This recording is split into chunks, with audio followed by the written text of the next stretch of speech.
February 20th, 1954, a date that lives in rumor, conspiracy, and whispered testimony, the night many believe President Dwight D. Eisenhower vanished from public view and met with extraterrestrials, beings later known as the Greys. The alleged result of that meeting, a controversial agreement remembered as the Greada Treaty. A pact said to merge human ambition with alien technology at an unimaginable cost. Multiple alleged alien races appear in conspiracy accounts: Nordics, taller, human-like, reptilians, and Greys. The 1954 treaty claims sometimes say the Greys and U.S. cut a deal, or that other alien groups objected.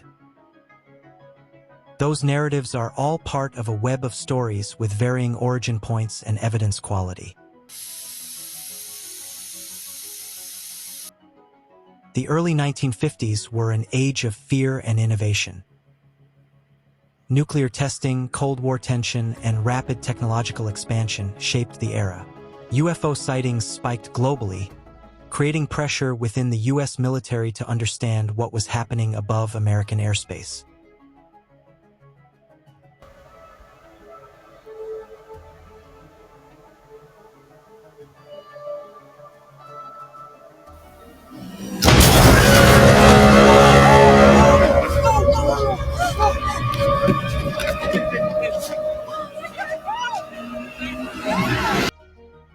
Some believe that secret groups within the government, committees buried deep in classified budgets, had been monitoring unidentified craft for years.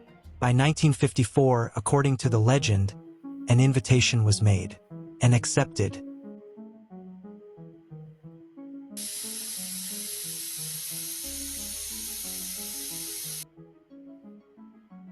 Witness testimony, though unverified, speaks of small humanoid beings with elongated heads, black reflective almond-shaped eyes, thin bodies, and pale gray skin.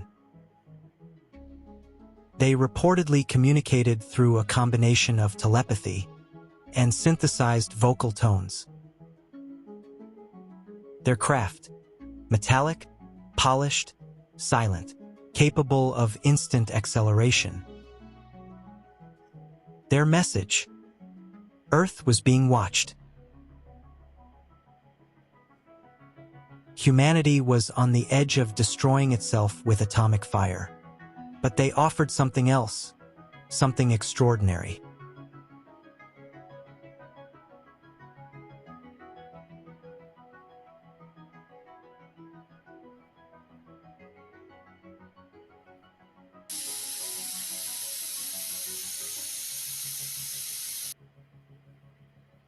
MJ-12, the Conspiracy's Secret Committee. Sounds official, right? It even has a number. It's got everything. Memos, briefing papers, a logo that says very official, like a pretend clubhouse for retired generals. They were the ones in charge of keeping track and records of all the human abductees. The MJ-12 documents first became public in the 1980s. Multiple independent investigations. The Air Force, the National Archives/Project Blue Book staff, and the FBI examined those papers. The consensus from official reviews: the MJ-12 written material has no evidence of originating in the executive branch and contains anomalies consistent with forgery. That doesn't stop believers, but it's critical context.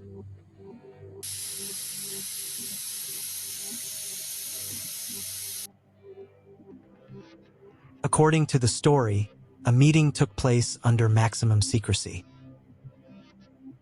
Airfields cleared. Communications blocked.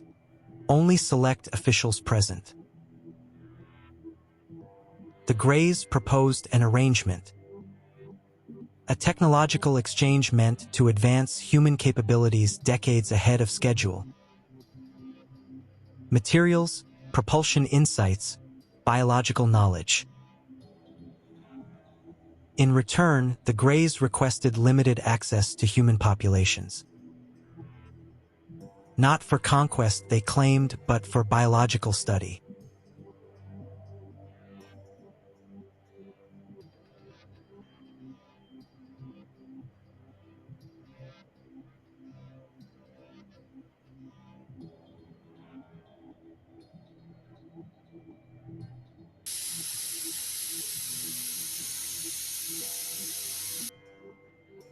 The alleged terms of the Greada Treaty, as told through decades of leaked testimonies and conspiracy accounts, were said to include 1. Non-interference clause. The Greys would not publicly reveal themselves nor disrupt global political structures. 2. Technology exchange. The United States would receive advanced materials, guidance in spacecraft research, surveillance capabilities decades ahead of human engineering, biomedical insights. 3. Underground facilities. Joint human-alien research sites would be permitted, especially in remote desert regions. 4. Human abduction allowance. This claim is the most controversial. The treaty allegedly allowed the Greys to abduct a limited number of humans each year for biological examination and monitoring.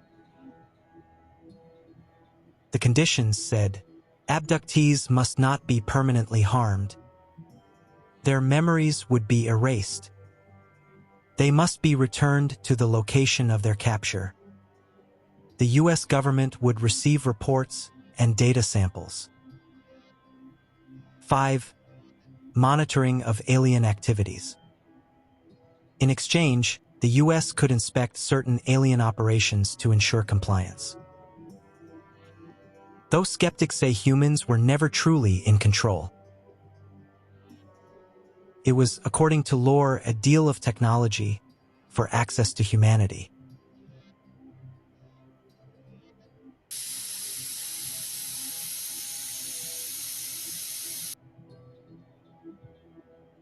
As the story goes, it didn't take long for problems to arise.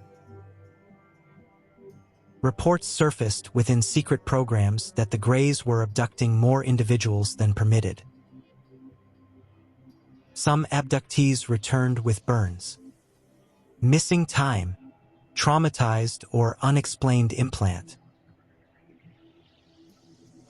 Some never returned at all, according to the most extreme claims. The U.S. government, and these stories claim, had lost control of the agreement almost immediately. September 16, 2017, Seb Tak and her boyfriend have just moved to Arapahoe, North Carolina. The two are still unpacking when suddenly Seb feels what she describes as a bug bite on her rear. When she looks, we were both stunned, wondering, how did this red X show up on the left cheek of your tush? 9 dots are arranged on her skin in a perfect X formation. The mark doesn't itch, and upon running her fingers over it, Seb feels neither a raise nor indentation. I couldn't feel it. I decided, let's just ignore this. We're going to pretend like this never even happened.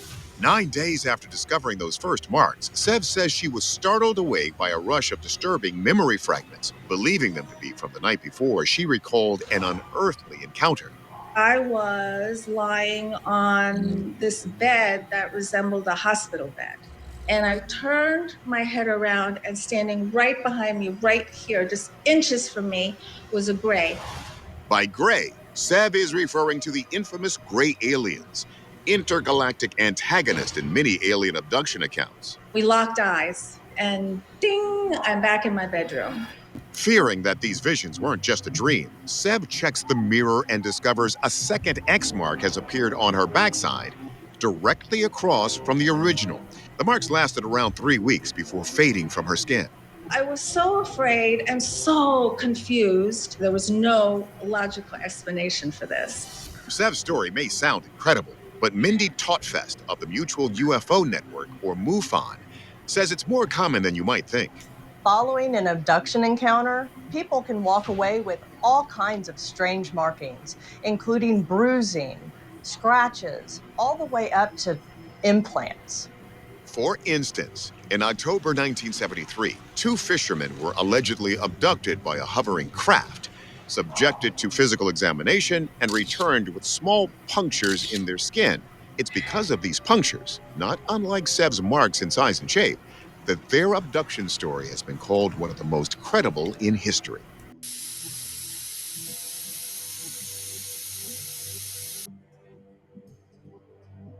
Throughout the late 1950s and early 1960s, dramatic leaps in electronics, material science, and propulsion coincided with secrecy across military research sites. Conspiracy theorists argue these leaps reflected alien assistance.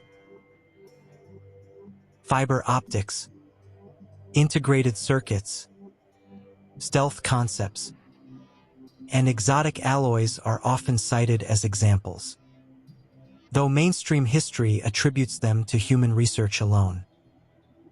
Still, deep beneath Western deserts, rumors describe laboratories where human scientists worked side by side with beings not from Earth.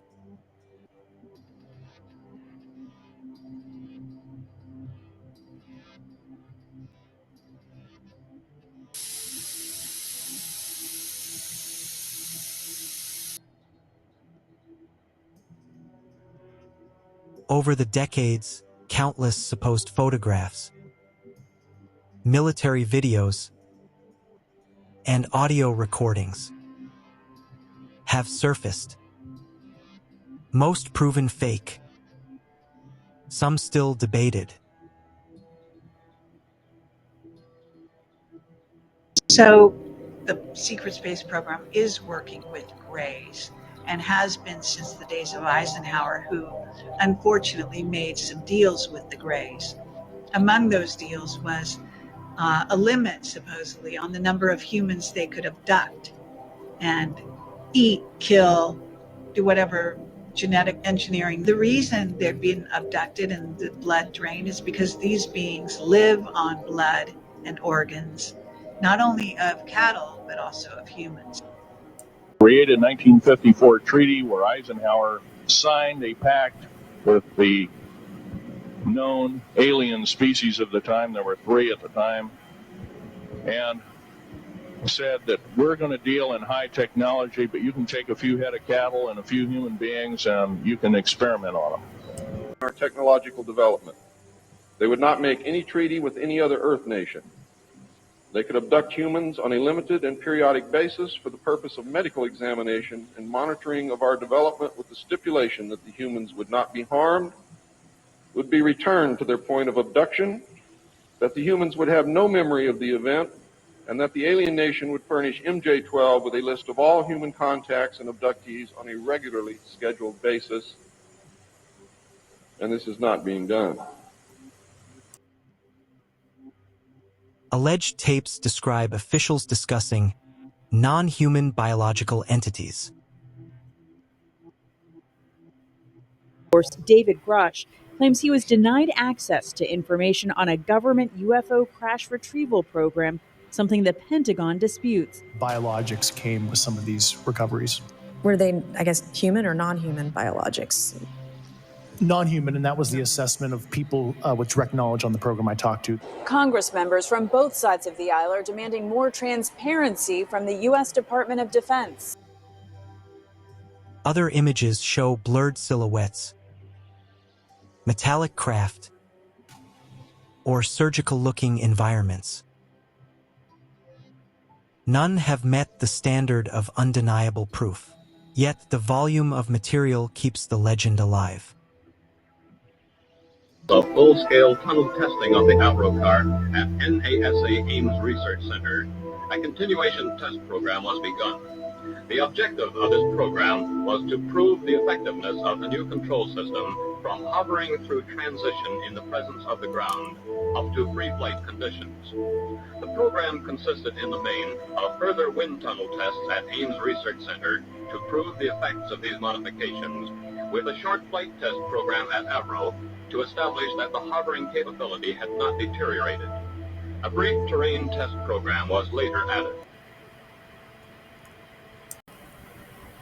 Last time we met, it took us a week to get all our ducks in a row. Well, the less people who know about this meeting, the better. Well, I'm on pins and needles. Dick, how's New York treating you? Oh, just peachy. I think I actually spotted an American citizen the other day. Well, gentlemen, please. Thank you. Sure.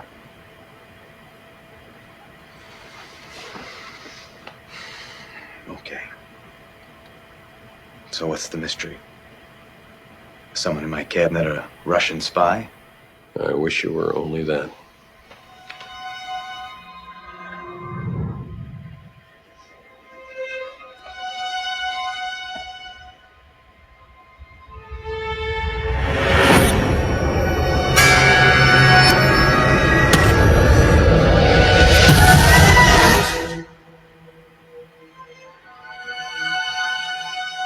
I keep waiting for Truman to show up. Tell me this is all a hazing ritual for new presidents.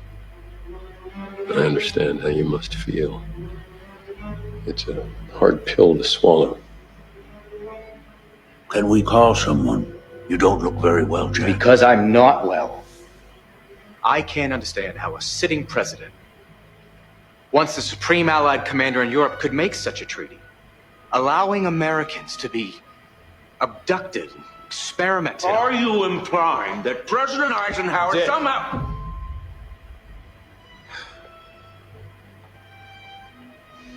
5,000 people a year. It's a small number whose sacrifice ensures the safety of 190 million Americans. And with the technology that we are getting in exchange, we will dominate the world.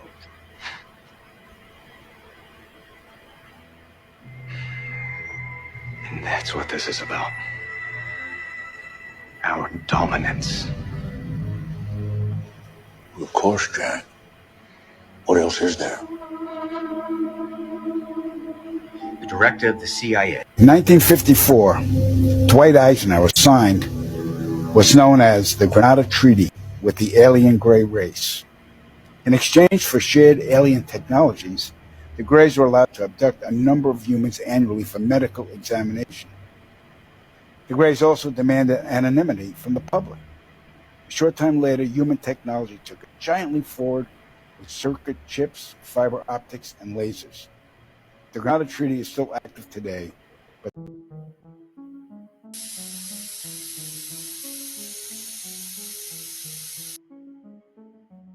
The Greada Treaty remains one of the most controversial stories in UFO lore. If true, it implies that humanity's leaders negotiated away sovereignty over human bodies. If it's false, it demonstrates how fear, secrecy, and imagination can merge into powerful modern mythology. No official document has ever been authenticated. No government has admitted the treaty existed, yet thousands of abductee accounts echo similar details, raising questions that the world still cannot fully answer. We would keep their presence on Earth a secret. They would furnish us with advanced technology and would help us in our technological development. They would not make any treaty with any other Earth nation. They could abduct humans on a limited and periodic basis for the purpose of medical examination and monitoring of our development, with the stipulation that the humans would not be harmed, would be returned to their point of abduction, that the humans would have no memory of the event, and that the alien nation would furnish MJ-12 with a list of all human contacts and abductees on a regularly scheduled basis. And this is not being done. It was agreed that each nation would receive the ambassador of the other for as long as the treaty remained in force. It was further agreed that the alien nation and the United States would exchange 16 personnel each to the other with the purpose of learning each of the other. The alien guests would remain on Earth, and the human guests would travel to the alien point of origin for a specified period of time, then return, at which point a reverse exchange would be made. I have no knowledge whatsoever of what happened to those original 16 humans who left the Earth with the aliens. It was also agreed that bases would be constructed underground for the use of the alien nation, and that 2 bases would be constructed for the joint use of the alien nation and the United States government.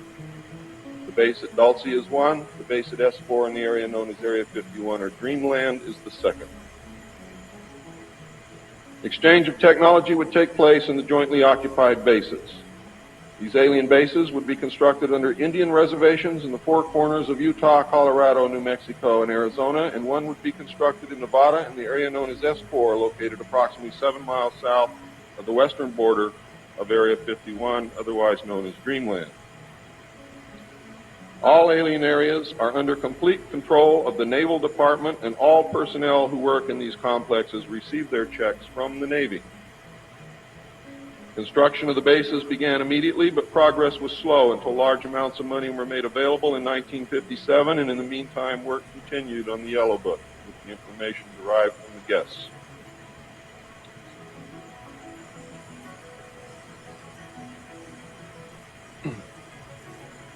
I would like to say at this time that the movie that most of you may have seen, how many of you saw Close Encounters of the Third Kind?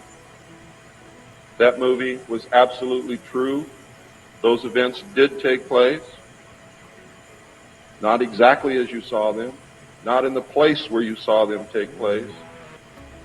But there was a landing, there was an agreement, there was conversation, there was an exchange of personnel made.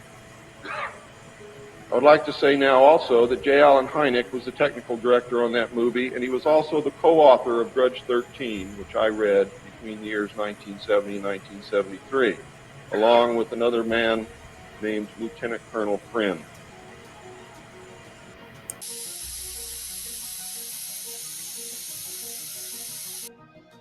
The truth behind the 1954 Greada Treaty may remain hidden, buried in vaults, myth, or secrecy.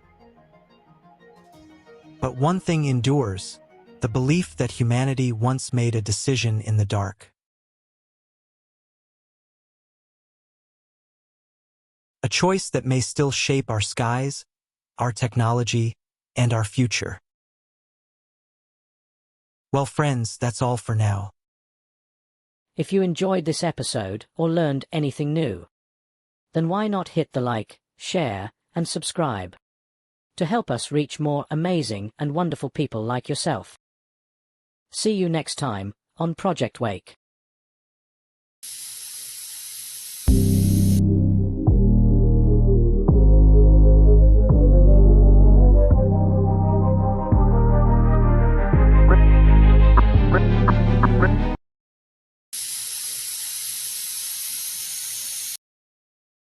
See, I told you he never went to the dentist.